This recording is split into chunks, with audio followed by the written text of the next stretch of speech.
Darius Walker grew up hearing the same warning from his mother. "Baby, you gotta stay twice as calm just to be seen as half as innocent." At 22, Darius was about to become the first person in his family to graduate from law school in Atlanta. His grandmother had cleaned houses for 40 years. His mother worked night shifts at a nursing home. His little sister Tiana carried his graduation photo in her backpack like he was already famous. The night before graduation, Darius drove home in his old Chevy.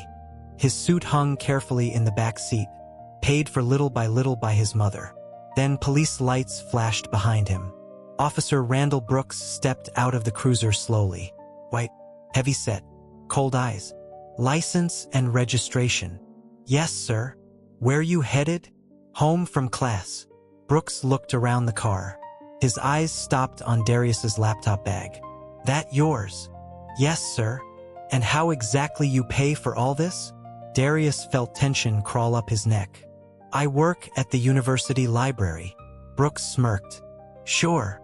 Minutes later, Darius was ordered out of the car. "Hands on the hood." "Officer, I didn't do anything." "I said hands on the hood." Cars slowed as Brooks searched the vehicle. People stared but kept driving. Then Brooks suddenly pulled out a small plastic bag. "Well now, look what we found." Darius froze. "That's not mine." "Funny. Everybody says that." Someone nearby started recording on a phone. Brooks shouted angrily, "Turn that camera off." But the damage was done. Handcuffed on the bridge, Darius looked up and saw Professor Ellis from his university watching from across the street. Their eyes met, and Ellis immediately knew something was wrong. The next morning, instead of preparing for graduation, Darius sat alone in a jail cell while local news stations repeated the same headline: "Law student arrested on drug charges." At home, his mother turned off the TV with tears running down her face. "They keep doing this to our boys." And things were about to get even worse. At the station, detectives offered Darius a deal. "Plead guilty and you'll get probation." "But I'm innocent." One detective shrugged. "The system doesn't like complicated cases." Back on campus, rumors spread fast. Some students stopped speaking to him completely. A white girl from the library whispered, "I always felt something was off about him." Those words hurt more than the handcuffs. But in Darius's neighborhood, people came together. Mr. Lawrence, the barber, collected money for a lawyer. Church members brought food to Darius's mother. The community refused to let him fight alone. Meanwhile, Professor Ellis searched for traffic footage from the bridge. What he found terrified him. The official police video started after the drugs had already been found. The beginning was missing. That same night, a 16-year-old girl named Kayla uploaded a TikTok video. She had accidentally recorded the traffic stop while filming for her vlog. And the video showed Officer Brooks placing the drugs inside Darius's car. By morning, the clip had over 3 million views. #JusticeForDarius was trending nationwide. News stations exploded with debate. Some called it one bad officer. Others said what black families had known for decades. This is the system.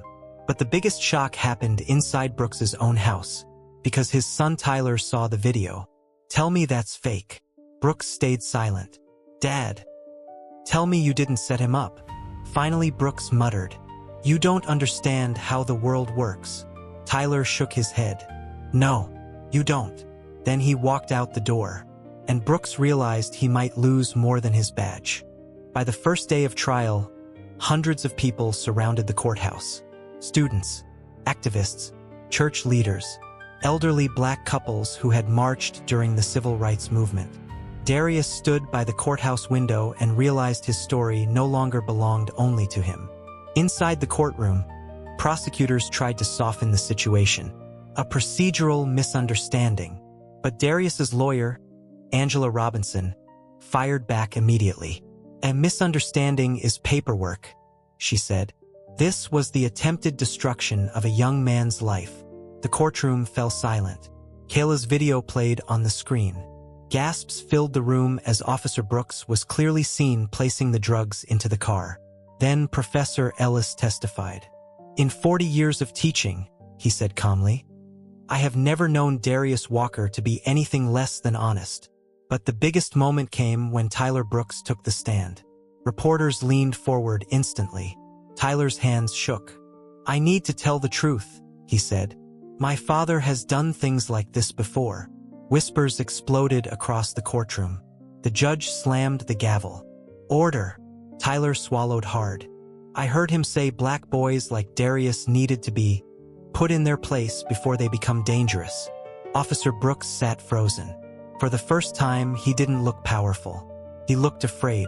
Darius stared at him and realized something painful. Brooks truly believed he was protecting society. And that made the system even more dangerous. 2 weeks later, Darius Walker was cleared of all charges. Officer Brooks was fired and charged with evidence tampering. People outside the courthouse cheered and cried. But victory didn't feel complete. Online, thousands still remembered Darius as that law student arrested for drugs. Even after the truth came out, comments continued. He probably did something that hurt the most. One evening, Darius sat outside with his mother. Mom, what if this never changes?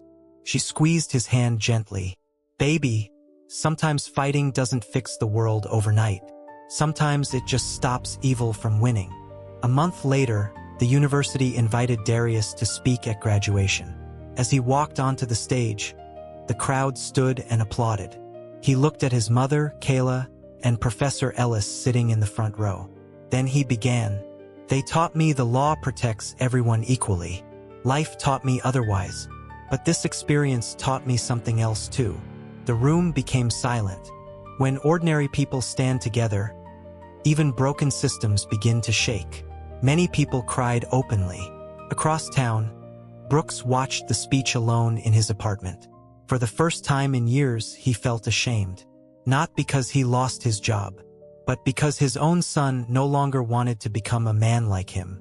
Years later, Darius became a civil rights attorney because he made himself a promise that night on the bridge. If the system could break innocent people, somebody had to fight back.